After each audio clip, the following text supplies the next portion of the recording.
अस्सलामुअलैकुम, आपके साथ हाजिर है सना कैसर।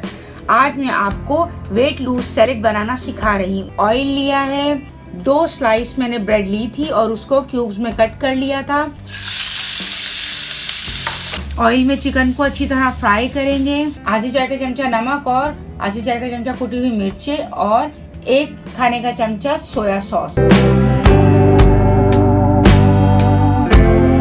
चिकन रेडी हो चुका था। अब हम सैलेड बनाना शुरू करते हैं। ऑलिव ऑयल, नमक, कुटी हुई मिर्चें, काली मिर्चें, लेमन जूस। ये वो चिकन है जो मैंने आपके सामने फ्राई करके कुक करके रखा था। नमक, कुटी हुई काली मिर्चें, ब्रेड के क्यूब, ऑरिगेनो, बंद गोभी, शिमला मिर्च, टमाटर, सलाद के पत्ते, खीरा, गाजर, प्याज। ऑलिव ऑयल में हम लेमन जूस ऐड करेंगे और नमक, मिर्चें और कुटी हुई मिर्चें। सारी वेजिटेबल्स हम इस बॉल में ऐड कर देंगे।